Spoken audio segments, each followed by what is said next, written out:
जय जय राम कृष्ण हरि गोविंद गोपाल नारायण गोपाल नारायण गोपाल नारायण। कहता है प्रेमी जनों को वंदन प्रणाम।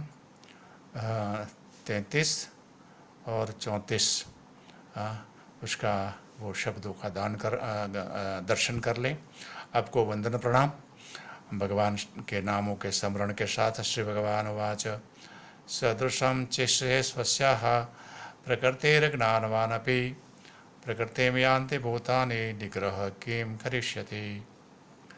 इन्द्रियस्य इन्द्रियार्थे रागद्वेषौ व्यवस्थितौ तयोर्नवशमागच्छेत् तो हि यस्य परिपन्थिनो। हरिशरणं गोपाल गोपाल गोपाल कृष्ण।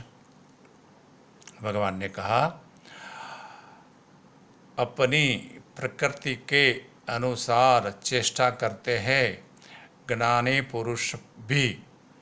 ज्ञानी पुरुषों भी अपनी प्रकृति के अनुसार वर्तते हैं, क्योंकि भूत मात्र भूतानि, सब लोग ज्ञानी अज्ञानी सब भूत है भगवान के नज़र में। प्रकृति में यान्ति भूतानि, ज्ञानी पुरुष अज्ञानी पुरुष सब प्रकृति के अधीन है, प्रकृति को प्राप्त हुए हैं।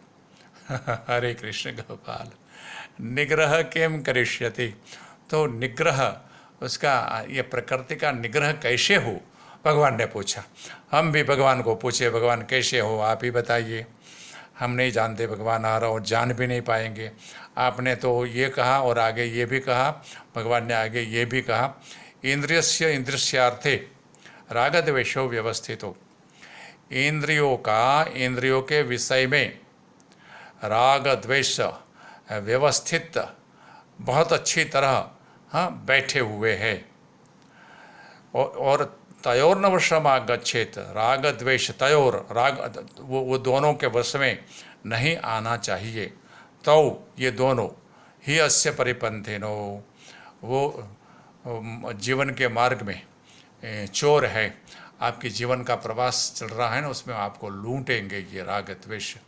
भगवान ने कहा थोड़ा थोड़ा कुछ समझ में आता है, लेकिन कोई पूरा समझ में नहीं आता है। पूरा तो क्या, अंश का अंश समझ में आता है। और कई बार मैंने कहा है जहाँ समझ नहीं पड़े हाथ जोड़ के वंदन करके आगे निकल जाओ, आगे आपके लिए ज़रूर होगा। एक शरणागति से सब काम हो गया। ये दास इसलिए कि आपकी सेवा में ये लगा है ना। ये प्राणी बोलता है कुछ सोचता है तो दास भाव है ना। अभी दास हो गया मैं आपका, भगवान का भी दास, भगवान के प्रेमियों का भी दास, भगवान की गीता के प्रेमी जो लोग हैं उसका भी ये बोलने वाला दास है। ये दास को केवल शरणागति ही आश्रय लिया और इससे उसका काम हो गया। ये दो बात है कि प्रकृति ज्ञानीवान पुरुष पण प्रकृति के अनुसार व्यवहार करता है तो निग्रह क्या करेगा, उसका रोध, उसका निरोध, उसका निग्रह कैसे करेगा, क्या किम करिष्यति, तो ये निग्रह क्या करेगा भगवान जाने, आप ही जानो भगवान। आपने तो कई बार कहा कि मन को शांत रखो, इंद्रियों को शांत रखो, वाणी को शांत रखो वगैरह वगैरह कई बार कहा, लेकिन ये तो यहाँ कह रहे हो आपके निग्रह किम करे, तो निग्रह क्या करेगा आप जानो भगवान। और महात्मा महापुरुष भी जानते हैं, वो बताते हैं मैंने भगवान का आश्रय लिया। बार बार कहा नहीं समझ में आता है तो आगे चले जाओ। मैं समझने की कोशिश के बाद शरणागत हो ऐसा मेरे मन में नहीं आया।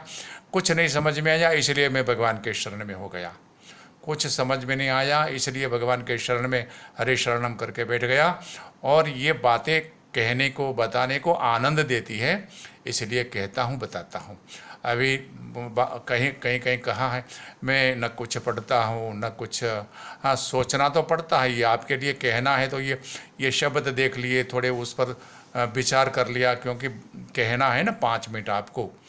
तो यहाँ कहते हैं भगवान कि ज्ञानी पुरुष भी प्रकृति के अनुसार वर्तते हैं तो निग्रह क्या करेगा। फिर यहाँ कहा कि इंद्रियों के विषय में, इंद्रियों का राग द्वेष अच्छी तरह बैठा हुआ है, उसके वो राग द्वेष के वश में नहीं आओ, क्योंकि वो राग द्वेष जीवन मार्ग में चोर है। हरे कृष्ण। यहाँ निग्रह क्या करेगा और यहाँ वश में नहीं आओ, राग द्वेष के वश में नहीं आओ। भगवान जाने, भगवान से ही पूछो, नहीं तो महात्माओं से पूछना चाहिए। और महात्मा अभी अच्छा हुआ है कि महात्मा का प्रसादी जनार्दन साहब के माध्यम से साधक संजीवनी की प्रसादी गीता प्रेमी जनों तक पहुँचेगी। यहाँ तो मैं हाथ जोड़ के आगे जाऊँगा। भगवान जाने भगवान के ये हम क्या जाने, तत्व को जानने वाले महापुरुष जाने। गोपाल कृष्ण मैं ऐसा कह के आपको वंदन करके भगवान की गीता को, ये दोष फलों को वंदन करके आगे जाएंगे। हम आपके शरण में है भगवान। हमारी पीड़ा जो है ना, हमारी पीड़ा बार बार आपको निवेदित करते हैं, वो उसका निवारण करो भगवान। और हम आपके शरण में है। हरि शरणम हरि शरणम हरि शरणम हरि शरणम।